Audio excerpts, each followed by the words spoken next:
Assalamu alaikum students. Now we apply unit load method or virtual work method to find out deformations in a frame, as we have already done it to find out our deformations in a beam. Now see, same is the principle that it is, please remember, it is product of moments due to the service load and due to the unit applied load are made the moment. Its product integrated between the limits and then taken the sum of all of them and divided by the relative values of EI gives us the required deformation, made be moment, made be rotation, made be deflection. Now let's see how we do it. Say this is a frame which has two limbs of 4 meter height each, and on left column it has a UDL applied up till 3 meters, and then this 1 meter is free. This one, there is another point load acting rightward at the joint D, and this is whole load system of the portal frame. Now if we analyze this frame, we find, say, reactions over here, that if we take moment at A, then we find reaction over here is 17.83 kilonewtons, and if we take whole of the portal frame as a free body, and if at any one place we have a external force as 17.85 acting upward, now in order to keep it balanced, keep it in equilibrium, we shall have an other force which will be equal and opposite, that is acting downward. It cannot be anywhere else except this support. So over here the vertical reaction will be 17.83 kilonewtons. Having found the reactions and yet another reaction, again taking whole of the body as free body and taking this 10 kilonewton acting towards the right side, there will be equal and opposite reaction at A, because B is a roller sport and cannot take the horizontal reaction. So over here it will be having another reactive force, that is 10 kilonewton. And if we take all these segments separately and balance each of the member of the frame and balance each joint of the frame, then over here, if this is say AD, then this member has a downward acting 17.83 kilonewton, and it must have a force acting upward over here equal and opposite 17.83 kilonewton. And if it has a 19 kilonewton of horizontal reaction at A, that is 19 kilonewton, and whole of the member, as we know, is having a UDL acting rightward for 3 meters, and there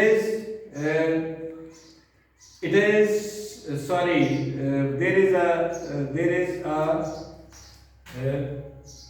correction over here. It is the applied load is 3 kilonewton per meter, and it is 9 plus 10, it is 19 kilonewton over here, and 19 kilonewton over here and for 3 meters from here it is 3 kilonewton per meter acting rightward, and over here it has applied load of 10 kilonewton. So whole of the member is now member A D is now in equilibrium. All the forces upward, rightward, leftward are equal and in balance. Now while balancing this joint over here, we have say upward force over here we have 17.89. So over here we shall have 17.83 kilonewton acting downward, and if we take moment over here, then we will have 19 multiplied by 4 minus this 3 into the distance of 3 at which it is applied, multiplied by the moment from this joint shall be 1 plus 1.5, that is 2.5, and this moment at D, this is MD, moment at D, the value shall be 53.5 kilonewton meter, meaning by that this is ruling which is trying to rotate this joint clockwise, so there should be equal and opposite over here moment which should balance the whole member in a way like this, and it will be 53.5 kilonewton meter. Now while balancing the joint, if this is anti-clockwise moment at joint D, then at joint D the other joining in member shall be experiencing clockwise similar moment, that is it is clockwise moment, that is 53.5 kilonewton. And just to check whether it is balanced over here, if you 53.7 and minus 17.83 multiplied by 3, this will be 0 over here. Now when both the moments, when we take the moment at E, have been negated, have the force and the force arm and the applied moment at D are negating each other while reaching over here, then the only force which is required to balance this member is the vertical force, that is 17.83. Now at joint E, the only force is 17.83 at member DE, and we balance it. While balancing the joint, we have to transfer 17.83 kilonewton downward, and we have already a 17.83 moment acting upward over here. So here we complete with the analysis of the frame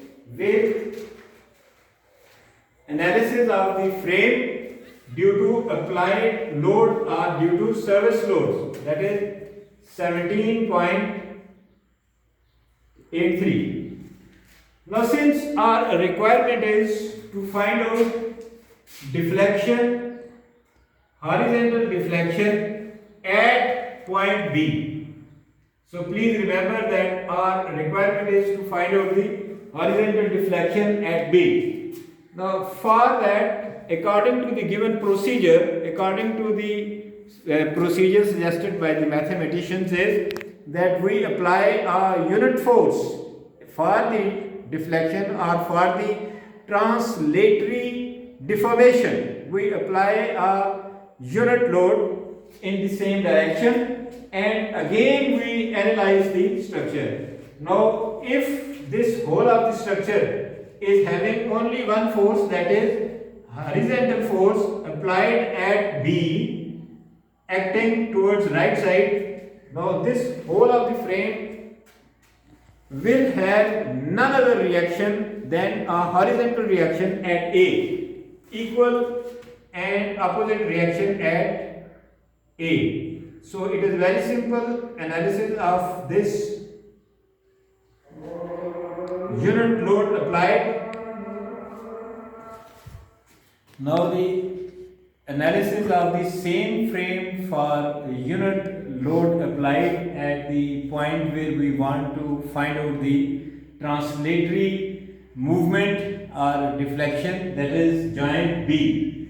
Now we have applied a unit load over here and whole of the frame has just one reaction, that is at A, horizontal reaction in the left side, and if we balance out this all the members individually and all the joints individually, then we will have, say, if 1 kilonewton of load is applied over here, it is 1, then this member must have a 1 unit load over here as well, that is 1 kilonewton, and while balancing this joint, alright.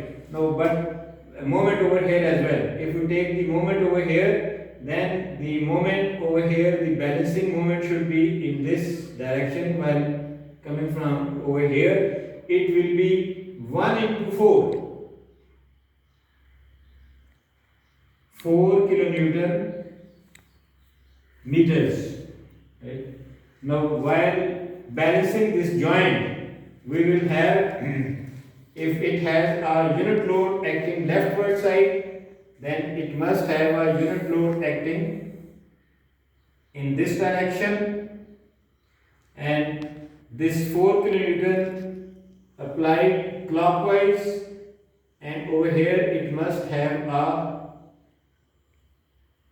anti-clockwise 4 kilonewton meter.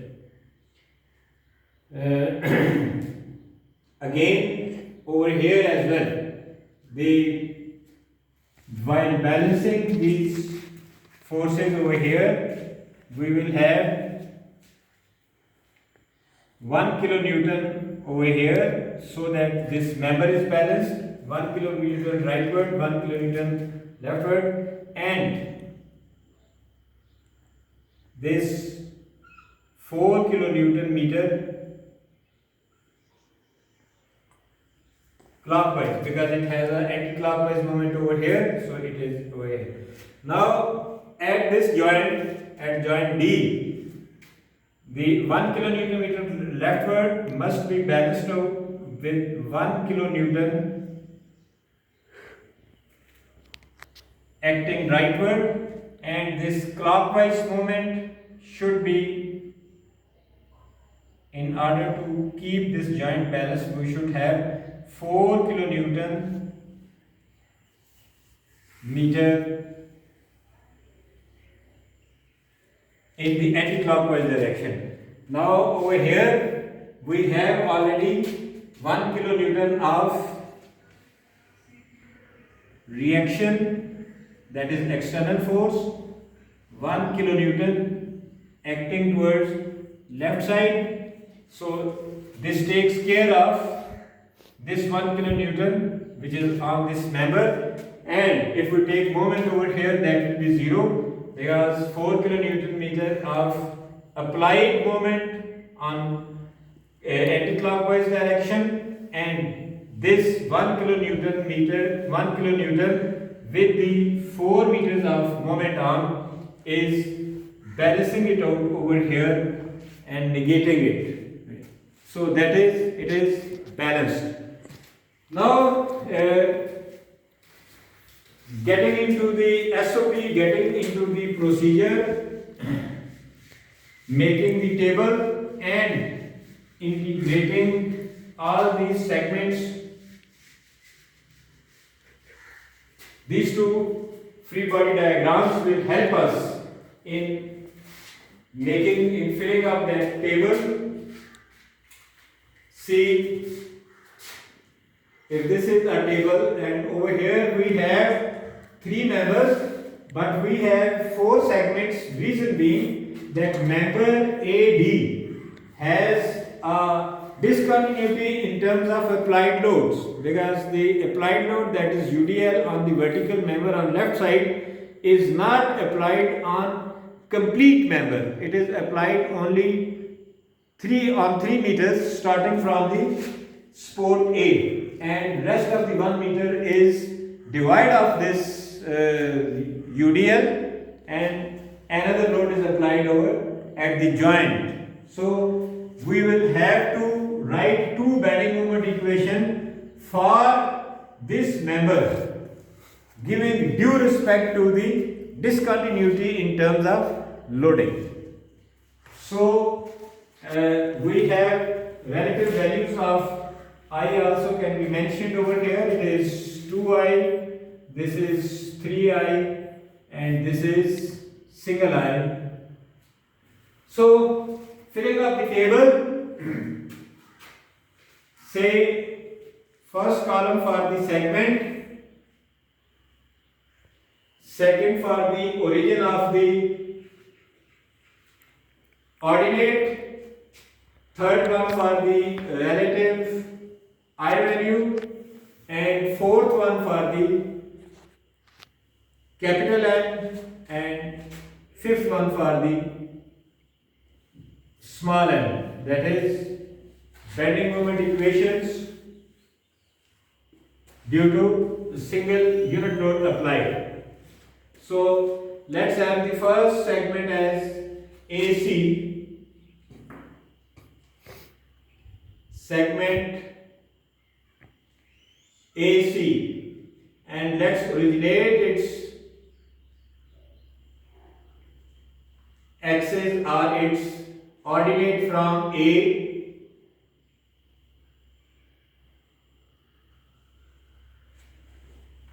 and the relative value of I is 2I. Now capital N, that is the bending moment in this portion in AC due to applied loads, reactions. So it will be that we have originated x from, remember, from here, and it is moving in this direction. So quite obvious, all the transverse load will matter, this axial load will not matter. So the first transverse load is 19 kilonewtons, so it will be 19 kilonewton, 19 into x.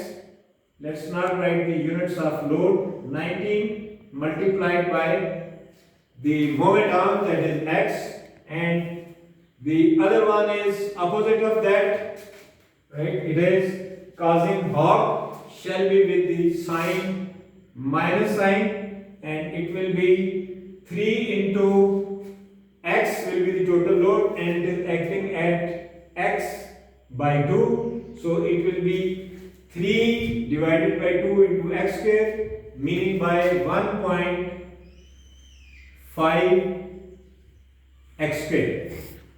So this is the capital N for portion or for segment AC, and for small n it is just 1 kilonewton applied, and at distance x anywhere within the portion AC it is just x,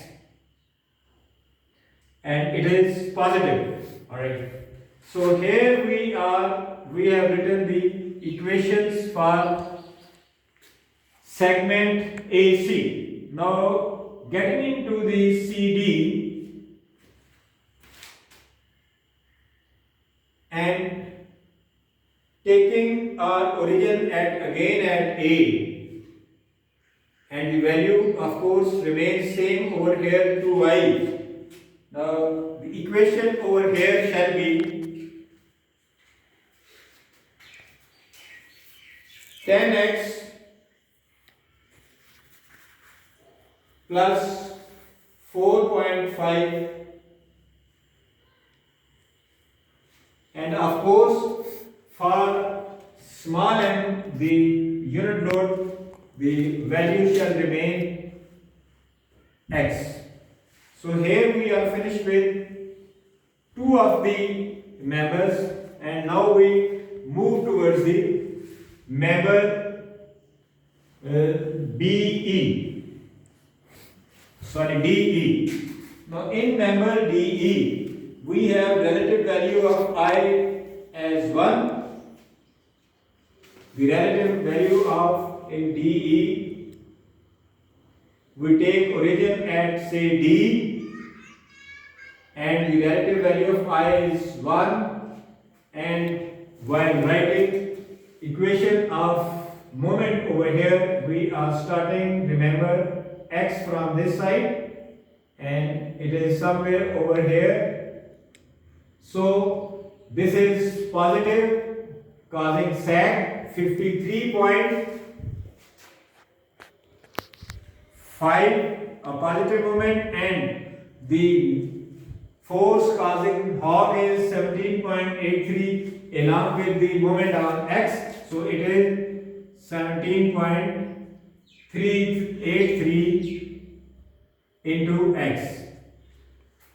And for this unit load member over here, the only transverse force over here is 4 kilonewton meter, which is acting in the hog, which is trying to cause the sag. So it is positive. It is 4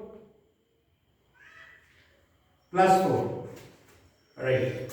Now moving on to the last segment, that is this BE. Alright. In BE, we take our origin say at B, and the relative value is 3I.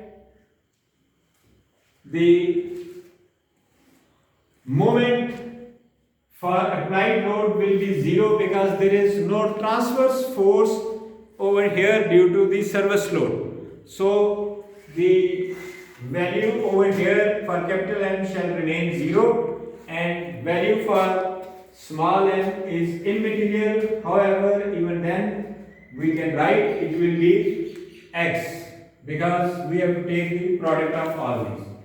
So here is the table, and now if we integrate and the product of these two columns, that is small m and capital M, and divided by the relative value of EI, here we are say, now deflection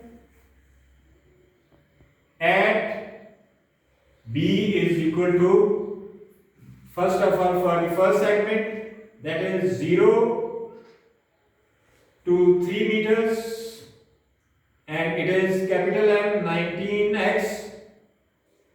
Can we multiply with the x over here, 19x square minus 1.5 x square into dx, making little easier 2EI. We have multiplied m and small m over here, so it is, so no, this is 1.5x cubed, right, plus the second portion, that is this one. For this we have 10x, limit is 0 to 4, 0 to 4, yes, because we originated x from this place for this portion. So it is 10x plus 4.5, and if you multiply with small m as well, we make it 10x square and make it 4.5x into dx divided by EI. because over here I is singular, it does not have a relative number with it. And the last one is that plus this portion for DE. For DE we have 50, limit is 0 to 3, 53.5 minus 17.83 into x whole multiplied by 4 into dx. Now very easy, if you integrate it between these limits and then apply these limits, then you will get the value of deflection at B. And I have calculated that deflection at B, you can put me, okay, let's leave calculation to you. You calculate it and let me know. Alright. Thank you very much. That is the procedure to find out the deflection by unit load method in a frame.